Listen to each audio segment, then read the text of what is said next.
দীর্ঘ 22 বছর পর আবারও পর্দায় ফিরছেন রাখি গুলজার। শিবপ্রসাদ মুখার্জি ও নন্দিতা রায় পরিচালিত ছবি আমার বসে আমরা দেখতে পাবো রাখি গুলজারকে। এছাড়াও এই ছবিতে থাকছেন ঐশ্বর্য সেন, ছাড়াও বিভিন্ন কলাকুশলী। চলুন দেখে নিই আমার বসের ট্রেলার লঞ্চে বিভিন্ন ঝলক এবং কথা বলে নিই বিভিন্ন তারকাদের সাথে।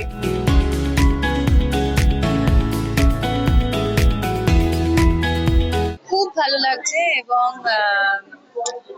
রাখিজির সাথে কাজ করতে পেরে সত্যি খুবই কি বলবো অনার্ড। উনি এক গুরুজন সম এবং শিবুদা নন্দিতাদির সান্নিধ্যে কাজ করতে পেরে খুবই ভালো লাগছে। প্রথমবার উইন্ডোজে কাজ, আর আশা করছি তোমরা সবাই আমাদেরকে ভালোবাসায় ভরিয়ে দেবে। ব্যাস এইটুকুই। 9th মে কিন্তু অবশ্যই নিকটবর্তী সিনেমা হলে সবাইকে দেখতে হবে আমার বস।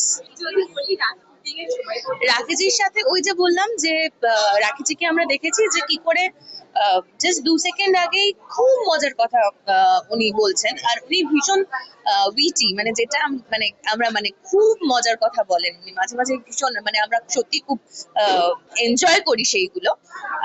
সেইটা বলতে বলতেই হুট করে যখন সিনের প্রয়োজনে, যখন কান্নার দরকার, তখন দেখছি যে একদম সুইচ অফের মতো চোখ দিয়ে জল পড়ছে। ফাইনালি ট্রেলার লঞ্চ হলো, আর আজকে অনেক দিন পরে রাখিজির সাথেও দেখা হলো। ওনার সাথে যখন শুট করেছি সেটা তো দারুণ অভিজ্ঞতা, সেটা তোমাদের বারবার জানিয়েছি। আজকে বহুদিন পরে ওনাকে দেখে না সত্যি আমি আবার আমার শুটিং ডেজ এর কথা মনে পড়ে গেল, আমাদের আড্ডা মারা, আমাদের একসাথে আনন্দ করে কাজ করা। এবং আমি যেটা স্টেজেও বললাম যে ওনাকে কিন্তু এই কদিন ভীষণ মিস করেছি প্রমোশনের টাইমে। তো ফাইনালি আজ থেকে মনে হচ্ছে আবার আমরা সপরিবারে মিলে প্রমোশন করব। আর এখন তো ডেফিনেটলি আমাদের সামনে একটা গান রিলিজ আছে, সামনে আপনারা সবাই 9th মেতে দেখতে পাবেন। আমার বস হলে আসছে, তো আমি সবাইকে রিকোয়েস্ট করব যে সবাই প্লিজ হলে এসে পুরো গোটা পরিবারের সাথে এসে আমাদের আমার বস দেখুন। সবাইকে এটুকু বলতে পারি যে একদম অন্য রকমের একটা গল্প, যেটা রাখিজিও বললেন যে এই সময় দাঁড়িয়ে এই গল্পটা সবার কাছে পৌঁছানোটা খুব দরকার। এবং ট্রেলারটা দেখে নিশ্চয়ই বুঝতে পেরেছেন যে শুধু সিরিয়াস বিষয় তো আছেই, তার সাথেও কিন্তু মজা, অনেক রকমের জিনিস দেখতে পাবেন। তো সবাই আসুন, দেখুন, আর প্লিজ আমাদের জানাবেন কেমন লাগলো। Thank you. একদমই। আর কোইন্সিডেন্টালি আজকে আমি আভেরিদি দুজনেই বাবা মাকে নিয়ে এসেছি আর কি। কোথাও গিয়ে আমাদের কাছে একটা সুপ্ত বাসনা থেকেই যায়, আমরা জীবনে যাই করি না কেন মা বাবা মাথার উপর যতদিন আছেন। এবং তার থেকেও বড় কথা, যে কনসেপ্টে আমাদের ছবিটা, এই কাজটার প্রত্যেকটা মুহূর্ত মা বাবার সঙ্গে ভাগ করার মধ্যে যে আনন্দটা রয়েছে সেটা বোধহয় আর কিছুতে নেই। এবং আমি স্টেজেও একটু আগে একটা কথা বললাম যে রাখি ম্যামের কাজ দেখে আমাদের বাবা মারা বড় হয়েছেন, তাদের ইয়াং জেনারেশনটা যৌবনটা, তারুণ্যটা সবটাই ওনার ছবি দেখে হয়েছে। সেই মানুষটার সঙ্গে আমি একটা অতি সাধারণ একজন অভিনেত্রী যে সবে জীবন শুরু করছে, সে কাজ করতে সুযোগ পেয়েছে। এটা মনে হয় বেশি কিছু বলার মতো ভাষা বোধহয় আমার কাছে অন্তত নেই। খুব উপভোগ করছি, আর ঈশ্বরের কাছে প্রচন্ড ভাবে কৃতজ্ঞতা জানাই যে আমাকে একটা শিল্পীর জীবন বাঁচতে দেওয়ার জন্য। অভিজ্ঞতা খুবই ভালো, এবং রাখিজির সঙ্গে কাজ করা তো সত্যি সৌভাগ্যের।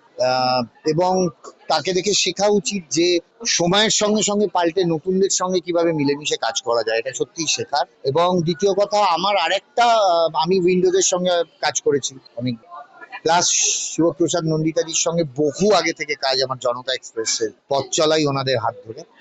সত্যি করে বলতে গেলে আমি যেটা বললাম স্টেজে, তখন সত্যি ওরা আমার বস।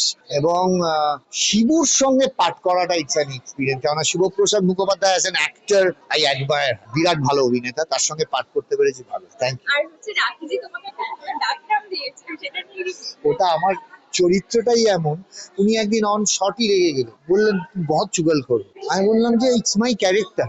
না তাতেও উনি অভিনয় এত ইনভলভড হয়ে গেছিলেন যে তাতে মনে হয়েছিল যে আমি ওইটাই। হয়তো তোমাদেরও আপনাদের যারা সবাই অফিসের বসরা আছেন, যারা মাইক ধরে আছেন, তারা তো কন্টেন্টের চাপেই মাইকটা ধরে আছেন। কিন্তু কিছু মানুষ অফিসে থাকে দেখবেন, যারা একটু বসের কাছে হওয়ার জন্য, গুটুকুকে থাকার জন্য, যা সব হচ্ছে স্যার, এরা তো যায় কি সব আনে, আমি তো বারণ করি স্যার, আমি তো বলেছি স্যার, তাদেরকে মাঝে মাঝে মনে হয় তুই আয় একবার অফিসের বাইরে তোকে পাই। আমি ওরকমই একটা ক্যারেক্টার, বাকিটা দেখলে ভালো লাগবে। আজকের সময় দাঁড়িয়ে আমাদের ভয়ঙ্কর ভাবে জরুরি।